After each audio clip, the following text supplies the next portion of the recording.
Sir இது வந்து உங்களுக்கு பார்த்தீங்கன்னா ஃபுல்லி ஆட்டோமேட்டிக் சர்வோ மாடல். இது கம்ஸ் வித் கன்வேயரோட லென்த் பார்த்தீங்கன்னா 2 meters இருக்கும். இதோட மெயின் அட்வான்டேஜ் என்ன பார்த்தீங்கன்னா ஸ்பீடு ஜாஸ்தி. நிமிஷத்துக்கு நீங்கள் வந்து 50 to 60 bottles per minute அடிக்கலாம். சேம் மிஷின் யூஸ் பண்ணி 100 bottles வரைக்கும் கூட பண்ணுறாங்க. பேஸ்ட் ஆன் பாட்டில் சைஸ் உங்களுக்கு பிபிஎம் ஜாஸ்தியாக வரும். ப்ளஸ் இது வந்து சர்வோ மாடலுங்க. இது சர்வோ மாடலுங்க போது உங்களுக்கு ப்ரிசிஷன் ஆஃப் பேஸ்டிங், நீங்கள் அந்த இடத்துல கரெக்டாக உங்களுக்கு டாலரன்ஸ் இல்லாமல் வந்து ப்ராப்பராக பேஸ்ட் ஆகுங்க. அதுதான் இந்த மிஷினோட அட்வான்டேஜுங்க. ஹைலி ரோபஸ்ட்டுங்க. இது நீங்கள் லைஃப் ரொம்பவே ஜாஸ்தி எதிர்பார்க்கலாம். நீங்கள் இது எப்படி ஒர்க் ஆகுதுன்னு தெரிஞ்சுக்கலாமா சார்? கண்டிப்பாக சார். நீங்கள் எப்படின்னா உங்களுக்கு பாட்டில்ஸ் வந்து பார்த்தீங்கன்னா இந்த கன்வேயரில் நீங்கள் ஃபீட் பண்ணிடுறீங்க. ஃபீட் பண்ணதுக்கப்புறம் நீங்கள் ஜஸ்ட்டு ஸ்டார்ட் பண்ணால் போதுங்க. இங்கே ஒரு செப்பரேட்டர் இருக்கும். அந்த ஒரு பாட்டிலுக்கு இன்னொரு பாட்டிலுக்கு நடுவில் கேப் செப்பரேட் பண்ணி கொடுத்துருங்க. அங்கே போய் உங்களுக்கு பேஸ்டாகி வெளில வந்துடுங்க. டக் டக் டக் டக்குன்னு வந்துக்கிட்டே இருக்கு.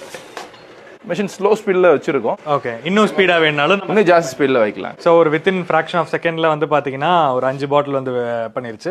மேபி 1 minute ஒரு 60-70 பாட்டில்ஸ் ஈஸியாக பண்ணலாம். கண்டிப்பாக லேபிளும் குவாலிட்டியாக இருக்குது அண்ட் இந்த பேஸ்டிங்கும் குவாலிட்டியாக இருக்கனால ஓவரால் ஃபினிஷிங்கே வந்து சூப்பராக இருக்குது சார். ஸோ இப்போ நீங்கள் காமிக்கிற எந்த மிஷினில் வேணாலும் பேட்ச் கோடிங் எக்ஸ்ட்ரா அட்டாச் பண்ணிக்கலாம்.